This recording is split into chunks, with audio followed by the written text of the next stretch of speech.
آپ کو ایک بات بتاؤں، جی پچھلے سال میری ایک بہت بڑی شخصیت کے ساتھ ملاقات ہوئی،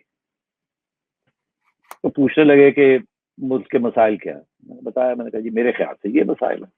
کہنے لگے حل کیا ہے؟ میں نے آپ بتایا حل کیا ہے. کہنے لگے نہیں نہیں نہیں، یہ سارا مسئلہ ہی میڈیا کا ہے. میڈیا مینجمنٹ ٹھیک ہو تو یہ کچھ بھی نہیں ہوتا. تو میڈیا مینجمنٹ جو ہے نا وہ ٹھیک نہیں.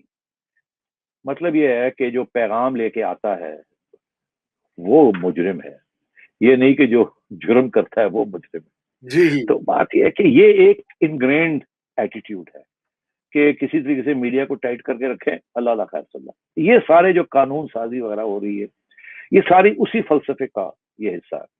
سیاستدان پہلے جب اپوزیشن میں ہوتے تھے تو میڈیا کو پسند کرتے تھے، اوپن میڈیا، بیکاز حکومت کو کرٹیسائز کرتا تھا میڈیا. جب حکومت میں آ جاتے تھے تو کریک ڈاؤن کرتے تھے میڈیا کے اوپر. مگر سیاستدانوں نے سیکھتے تو جلدی ہے نا یہ لوگ، کیونکہ ان کو جب تکلیف ہوتی ہے تو سیکھتے ہیں. کیونکہ سیاست کا تو مطلب ہی یہ ہے کہ اگر تکلیف ہو تو لائن چینج کر لیں. مگر اسٹیبلشمنٹ کبھی بھی لائن جو ہے نا وہ تکلیف سے وہ اس کا پہلا ریئیکشن ہوتا ہے توڑی میں یہ کر لمبا پالو اڑا دو میں کر دو. بیکاز پاور ہے نا، نیکڈ پاور ہے، اکاؤنٹیبلٹی نہیں. سیاستدان جب غلطی کرتے ہیں بعد میں سوچتے ہیں یار گڑبڑ ہوگی، اس سے بہتر یہ کیا. اسی لیے جب نواز شریف صاحب نے پہلی دفعہ کریک ڈاؤن کیا، اگلی دفعہ اور اس کی اگلی دفعہ انہوں نے اپنے سبق سیکھ لیے. انہوں نے کہا نہیں، media is a friend not the enemy. آپ کے خلاف بھی محترمہ کا بھی آپ کو تو بھائی وہی اٹھایا گیا. بالکل. وہ اب اس کے بعد انہیں احساس ہوا کہ یہ ٹھیک نہیں ہے، یہ غلط ہے. اور اس کے بعد میرا چھوڑے ان کا جنرل رویہ میاں صاحب کا جو ہے اوپن میڈیا. محترمہ کا بھی یہی تھا، ہمیشہ من کرتی تھی کہ جی یہ جمہوریت میں بڑا ہے. مگر شور کہتی تھی نا، یہ تو نہیں کہتی تھی کہ آپ کو ہم اندر کر دیں گے، یہ کر دیں گے. بیچاری ہمیشہ یہ کہتی تھی بڑے آپ غلط لوگ ہیں، آپ بڑی غلطی زیادتی کرتے میرے ساتھ. اور کرتے تھے، کچھ لوگ کرتے تھے. تو اب بات یہ ہے کہ انفارچونیٹلی یہ جو لینئر تھنکنگ ہے نا، بلیک اینڈ وائٹ، اور کنسپریسی تھیوری کہ ہر چیز جو ہے نا ہمیں کہہ کے تھک گئے ہیں عوام کو. 5th generation warfare. اب ہمیں یہ کہا جا رہا ہے، آپ کو یہ کہا جا رہا ہے کہ ہم سارے ایجنٹ ہیں کسی ایسے پاور کے جو پاکستان کے خلاف ہے، کہ اس لیے کیونکہ ہم تنقید کر رہے ہیں اور اس لیے ہم 5th جنریشن وارفیئر کا حصہ بن چکے ہیں اگینسٹ پاکستان. ایکچولی جو سچویشن ہے، اور میں بڑے کھلے انداز سے یہ کہہ رہا ہوں، یہ جو 5th جنریشن وارفیئر ہے یہ آج کی حکومت اور اسٹیبلشمنٹ میڈیا، جوڈیشری اور سیاستدانوں پہ کر رہی ہے. اس سے زیادہ میں کیا کہہ سکتا ہوں آپ کو؟ جی میرے خیال سے کافی کچھ کہہ دیا آپ نے. ویکینڈ تو مگر میں یہ سمجھتا ہوں رضا کہ دیکھو نا، اس کی ضرورت نہیں ہے. اٹس کاؤنٹر پروڈکٹیو. آج یہ حامد میر صاحب غصے میں آ کے نام لے لیے، کل کو کچھ اور لوگ بھی نام لے رہے ہیں، کل کو اور باتیں شروع ہو جائیں گی. اب روک سکیں گے؟ نہیں روک سکتے. یہ باہر بیٹھ کے بھی لوگ کریں گے، یہاں بیٹھ کے بھی کریں گے. جعلی اکاؤنٹس بن جائیں گے، جیسے آپ لوگوں نے بنائے ہوئے ہیں، ٹرولز کی آرمیز بنائی ہوئی ہیں. یہ پرائیویٹ سیکٹر میں بھی یہ بنتی جائیں گی. پارٹی کے لوگ جو ہے شروع ہو جائیں گے. آپ کس کو پکڑیں گے؟ آپ کا خیال ہے کہ آپ پکڑ کے الٹا ٹانگ کے 2 لتر لگا کے بھیج دیں گے اور اس کے بعد چپ ہو جائے گا؟ کیا اگر یہی ہوتا تو آج جو لائن لگی ہوئی ہے میڈیا والوں کی، جو جب یہ دھمکی آتی ہے تو کہتے ہیں پھر کر لو. کیا کر لیں گے؟ ایک آدھ مار دیا، باقیوں کو سزائے دے دی. لوگ تو جذبات میں مرنے کے لیے بھی تیار ہو جاتے ہیں، اپنی عزت کے لیے، اپنی خود مختاری کے لیے. تو یہ ہمارا کلچر ہے کہ آپ جتنا ریپریشن کریں گے اتنے لوگ کھڑے ہوں گے. بہتر یہ ہے کہ آپ ڈائیلاگ کریں، آپ اپنا میڈیا پروجیکشن بہتر کریں، میڈیا مینجمنٹ نہ کریں.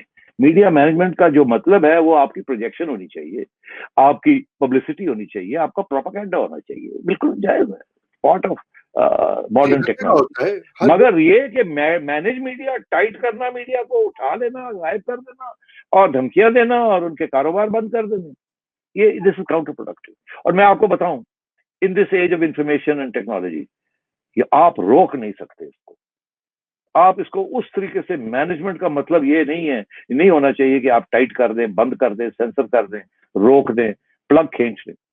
یہ تھوڑے دن کے لیے چلتا ہے، اس کے بعد نہیں چلتا، اس کے بعد اور راستے نکل آتے ہیں. آج یہ یہاں بند کریں گے، وہ لوگ باہر اکاؤنٹ کھول لیں گے، 100 اکاؤنٹ کھل جائیں گے اور سارے پاکستان سن رہا ہوگا اور دیکھ رہا ہوگا اور نام لیے جا رہے ہوں گے. یہ جو میاں صاحب نے جب نام لیے نا، اس کے ساتھ جتنا نقصان ہوا ہے اسٹیبلشمنٹ کا میں بتا نہیں سکتا ہوں آپ کو. کیونکہ جب نام لیتے ہیں اور اتنے بڑے لوگوں کے نام لیتے ہیں تو پھر ادارے جو ہے نا وہ متاثر ہو جاتے ہیں. اسی لیے اب لوگ کچھ کہہ رہے ہیں جو اسٹریٹجی بناتے ہیں کہتے ہیں میاں صاحب نے نام لے تو پانچ شریف باہر آ گئے, نام نہ لیتے تو اندر رہنا سی. اور یہی فلسفہ اب ہے کہ اگر آپ مریم نے جو بات کی یہاں سے دوسری چیز پہ چلتے ہیں کہ جی پاور جو ہے وہ صرف پاور کو ایکسپٹ کرتا ہے, اگر آپ پاور کے آگے لیٹ جائیں تو وہ اور بھی آپ کی پٹائی کرے گا. جی بالکل. بڑی تو اسی پہ ہمارا جو اگلا موضوع بھی آپ نے یہ کہہ دیا. اچھا اب یہاں پہ لوگ جو ہے نا وہ یہ بھی ابیوز کر رہے ہوئے, وہ کہہ رہے ہیں جی آپ بھی غدار ہیں اور پتہ نہیں کیا کیا. ایک تو ہاں یہ ہاں ٹھیک ہے نہیں I know, لیکن میں یہ آپ اب یہ بات میں ایڈ کرنا چاہتا ہوں کہ یہ جو آپ نے بات کہی نا ففتھ جنریشن والی, یہ سوچ اصل میں ہماری مڈل کلاسز کے اندر یہ چیز, وہ اس چیز کو بائی کرتے ہیں اس نیریٹو کو. وہ یہ کہتے ہیں کہ یہ صحافی سارے چور ہیں, لفافے ہیں, اور اگر ان کو مارا جا رہا ہے تو they deserve it, they ask for it وغیرہ وغیرہ. یہ بھی ایک چیز جو ہے نا یہ اس کو بہت زیادہ سپورٹ کرتی ہے, یہ پوری جو مہم ہے اور یہ جو سارا قانونی چکر بھی جو ہو رہا ہے. اس میں آپ کیا کہیں گے؟ سوری مجھے didn't understand your نہیں, question. میں کہہ رہا ہوں کہ مڈل کلاس کی جو سپورٹ ہے اس پورے نیریٹو کے اوپر کہ جرنلسٹ لفافے ہیں اور ان کو ٹائٹن کرنا چاہیے, ان کے اسکرو ٹائٹ کرنے چاہیے, ان کو سزا ملنی چاہیے وغیرہ وغیرہ, ایک ہے ویو سوسائٹی میں. اچھا رضا اس کو میں تھوڑا سا ایکسپلین کر دوں. ہاں یہ کہنا کہ مڈل کلاس کی یہ ایک ویو ہے یہ غلط ہے. مڈل کلاس کے اپر ایشلانس اور رولنگ, اگر وہ حصہ مڈل کلاس کا جو کہ رولنگ جینٹری کا حصہ ہے, وہ ضرور یہ بات کہیں گے. ان کو تو اسٹیبلٹی, ڈکٹیٹرشپ, اتھارٹیرینزم وہ ان کے سرمایہ داری کے لیے اور ان کی بہتری کے لیے بڑی اچھی چیز ہے نا. مگر آزادی, independence, judiciary, done of democracy, شور شرابہ, ان کو تو یہ بات پسند نہیں نا. وہ تو پیسے بنانے آئے, یا وہ ان کا جو فیوچر ہے وہ لنکڈ ہے to money and well being اپنی ذاتی. تو یہ مڈل کلاسز کا تو یہ اپر مڈل کلاسز کا تو یہ مسئلہ ہے, اسپیشلی اربن. عام عوام سے پوچھے نا, عوام کہتی ہے اور بولو اور ہمیں بتاؤ کیا ہو رہا ہے اور بات. تو عوام تو میڈیا کو فلی سپورٹ کرتی ہے. جب یہ سوال پوچھا جاتا ہے کہ بھئی آپ میڈیا جو ہے یہ عوام سپورٹ کرے گی. پڑھے لکھے لوگ, پڑھے لکھے ہمیشہ ڈکٹیٹرشپ کے لیے as a sociological category, because they have a lot to lose. تو وہ اس لیے they will always support this narrative. مگر they are a minority, اور انہوں نے کوئی جدوجہد نہیں کی ہوتی. جدوجہد ہمیشہ عوام کرتی ہے یا عوام کے نمائندے کرتے ہیں. جدوجہد مڈل کلاس جو ہے اس صورت میں کرتی ہے اگر وہ کسی ایک عوامی پارٹی کا حصہ ہو. ادروائز وہ فاشسٹ ہوتی ہے مڈل کلاس. اس کے جو ٹینڈنسیز ہوتی ہیں یا وہ کمیونزم کی طرف جاتی ہے یا وہ فاشزم کی طرف جاتی ہے. ہمارے ہاں تو ڈیموکریسی کی طرف جاتی نہیں ہے, کیونکہ وہ تو they would prefer a military dictatorship. تو اس لیے میں کہتا ہوں یہ عوام کا یہ ڈیمانڈ ہوتی ہے. عوام ہمیشہ کہے گی کہ میڈیا کی آزادی ہونی چاہیے. بالکل بالکل.